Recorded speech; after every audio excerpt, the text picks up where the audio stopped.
নমস্কার বন্ধুরা, অনুদির রান্নাঘরে তোমাদের আরও একবার ওয়েলকাম। তো বন্ধুরা, আজকে রথযাত্রা। তো রথযাত্রা স্পেশাল জগন্নাথ প্রভুর উদ্দেশ্যে আমি আজকে দুটো আইটেম তোমাদের সাথে শেয়ার করব। সেটা হচ্ছে আলু পনিরের দম আর সঙ্গে আছে পনিরের পোলাও।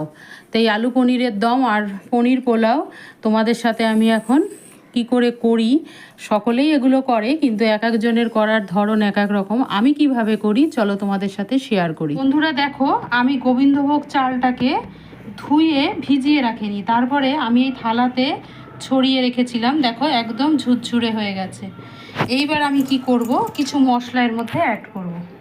কালারের জন্য দেব আমি একটু হলুদ, তারপরে দেব আমি 1 চামচ ধনে গুঁড়ো, তারপরে দেব 1 চামচ জিরে গুঁড়ো, এবার দেব 1 চামচ লঙ্কার গুঁড়ো, এবার দেব আমি আদা।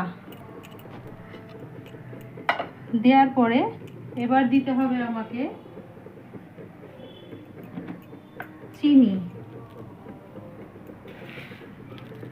পোলাওটা একটু মিষ্টি মিষ্টি হয়, সুতরাং সেই বুঝে চিনিটা দিতে হবে। তারপরে দেব আমি লবণ,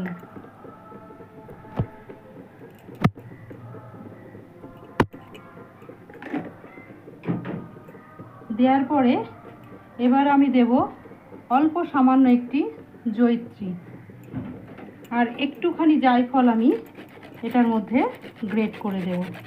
খুব বেশি দেবে না, তাহলে পরে গন্ধটা উগ্র হয়ে যাবে। জাস্ট একটুখানি জায়ফল গুঁড়ো করে আমি দিয়ে দিলাম। এবার এটাকে আমি সুন্দর করে মেখে নেব। একটা বলতে ভুলে গেছি, সেটা হচ্ছে এর মধ্যে একটু ঘিও দিতে হবে। দিয়ে এবার আমি এটাকে সুন্দর করে মেখে নেব। তো বন্ধুরা দেখো, আমার চালটা খুব সুন্দর ভাজা হয়ে গেছে। চালটা ভাজাটা কিন্তু খুব ইম্পর্টেন্ট। চালটা যদি কম ভাজা হয় তাহলে কিন্তু ভাত ভাত হয়ে যাবে। দেখো চালটা একটু সাদা সাদা হয়ে যাবে, এবং যখন এই যে নাড়বো তখন চালটা একটা হালকা হালকা ফিল হবে। তো এবার আমি খুব সুন্দর একটা গন্ধও বেরিয়েছে। এবার আমি জলটা দেব। এবার জলের পরিমাপ তোমাদেরকে যেটা আমি বলছিলাম সেটা দেখে নাও। এই যে দেখো আমার যে কৌটোটা, এই কৌটোটার 7 কৌটো আমি চাল নিয়েছি। এবার আমাকে নিতে হবে ঠিক ডাবল জল। আমি এখন 14 কৌটো জল অলরেডি গরম বসিয়ে দিয়েছি, সেটা আমি এখন ঢেলে দেব। এবার দেখো আমি জলটা দিয়ে দিচ্ছি।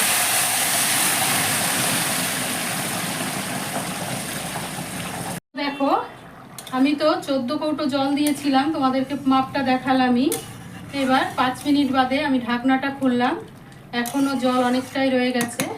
এখন আমাকে এই পনির আর কিশমিশটা দিয়ে দিতে হবে।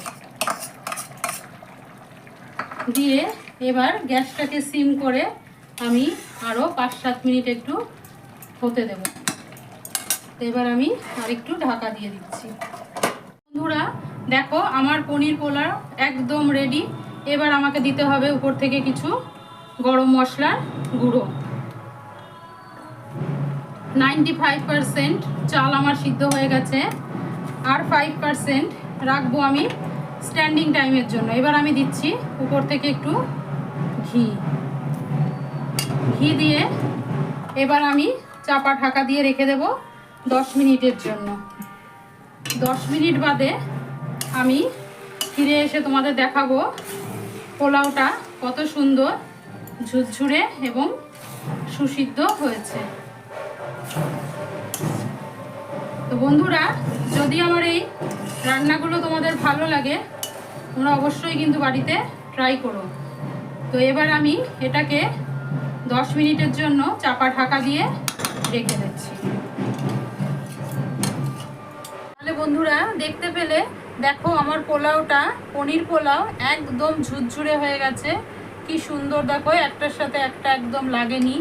তো আমি যেভাবে যে স্টেপগুলো ফলো করেছি তোমরা সেই স্টেপগুলো অবশ্যই ফলো করবে, তাহলে তোমাদের পোলাও এরকম ঝুরঝুরে হবে। তো চলো এবার আমি পরিবেশন করে তোমাদেরকে দেখাই। তাহলে বন্ধুরা, আজকে আমি জগন্নাথ মহাপ্রভুর উদ্দেশ্যে দুটো নিরামিষ রান্না একদম অন্যভাবে তৈরি করে ফেললাম। তো অতি সহজে এই রান্নাগুলো দেখতেই পেলে তুমি, খেতেও অপূর্ব হয়। এই যে পনির দিয়ে যে আলুর দমটা, আমি যে স্টেপগুলো ফলো করেছি তোমরা এই স্টেপগুলো অবশ্যই ফলো করবে, অদ্ভুত খেতে হয়। আর পোলাওটা তো দেখতেই পেলে কত ঝুরঝুরে, কত সুস্বাদু হয়েছে। সঙ্গে আমি একটা কাঁচা লঙ্কা পটল ভাজা দিয়ে পরিবেশন করলাম। তো যাই হোক বন্ধুরা, যদি তোমাদের আমার এই রান্নাগুলো ভালো লেগে থাকে তাহলে অবশ্যই প্লিজ প্লিজ আমার চ্যানেলটাকে সাবস্ক্রাইব করে দিতে ভুলো না। বন্ধুবান্ধবদের মধ্যে প্রচুর শেয়ার করো, লাইক করো এবং কমেন্টস করে আমাকে উৎসাহিত করো। তাহলে বন্ধুরা, আজকের মতো চলি। সকলে ভালো থেকো, মহাপ্রভুর কাছে এটাই কামনা করি সকলে সুস্থ থেকো, ভালো থেকো। আবার দেখা হবে অন্য কোনো দিন অন্য কোনো চ্যানেলে তোমাদের সাথে। চলো আজকে চলি, বাই।